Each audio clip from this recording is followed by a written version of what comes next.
So Aaron, why don't you take me through a typical day in the life of a vintage gear buyer seller?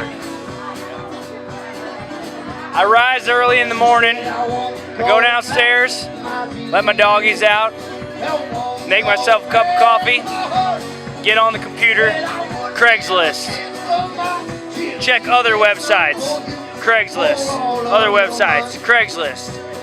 On the days that I find stuff, I usually go look at it, or I will call and make a time to go look at it. Then I go there, check it out. Usually I'll research what I'm going to look up before so that I know what I'm looking at fully. I've come to get a pretty good handle already on a lot of things that I'm looking at, but you know, if I'm not very familiar with it, I'll look it up first.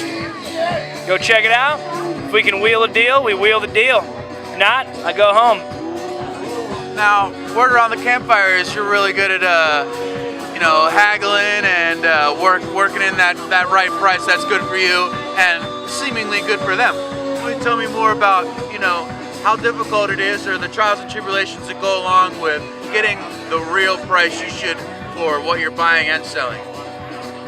Well, first, the people that I'm buying it from either have to be offering it at a good price, which means they're just trying to get rid of it, or they don't know what they have, or number two, they got to know that I'm looking to make some money off it, so they got to offer it to me at a price that I can make some money off of it.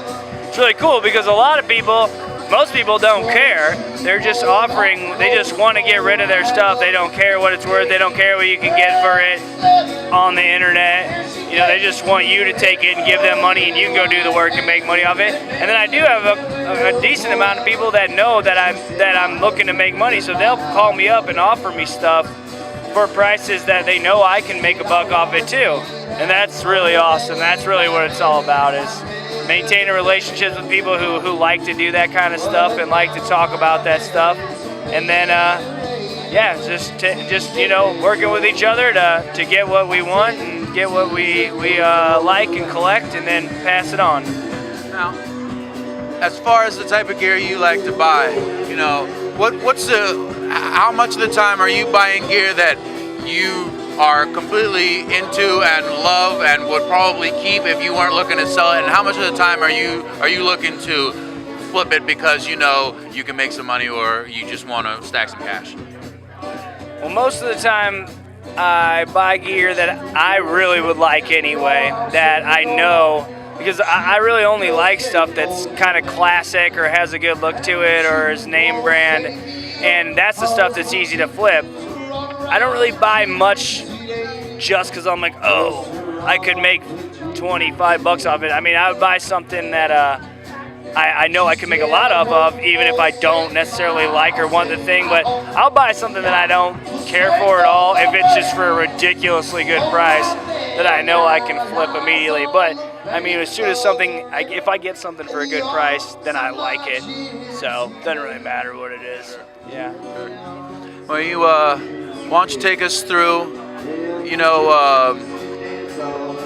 your most exciting, most just bombshell of a deal, as far as what the item was and like just the amount of leeway you had as far as being able to sell it.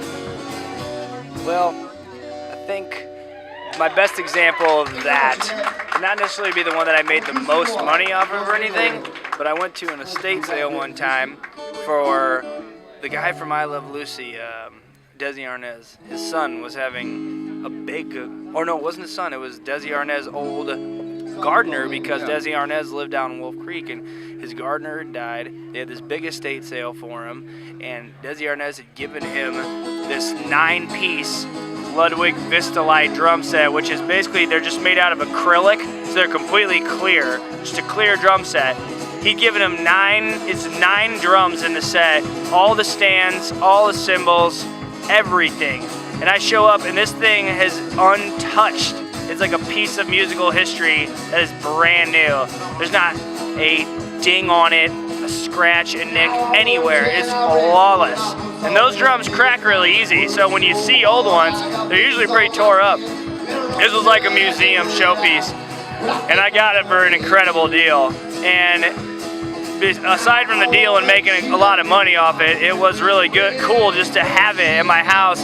And me and my girlfriend went through it and cleaned it all up, and we were just so excited just to look at it. But of course, I didn't have it long because within a few days somebody bought it from me. And but it was really cool. You know, I kept 4 of the drums. I sold 5 of the drums real quick and kept 4 of the drums for a while. And then ended up selling them. I never even played them or anything, but it was awesome. They had the original heads on them. It was just really what it's all about for me. I just love old stuff, and I love museums and antiques and things that people held a long time ago. And that's such I like music too. It's really cool to have musical instruments that people cared about a long time ago. I feel like I could see you one day on having your own reality show of music gear. You know, where the guys are coming in and kind of chatting with you, trying to talk you down or like give you some stuff, and you're like, oh no. As you can see by the lugs here and the stamp on the inside fold of the drum rim here, and that's not what it is. So I'm gonna have to take $400 off that right off the bat, and that's just how it goes. So yeah, I don't know. Think that's good?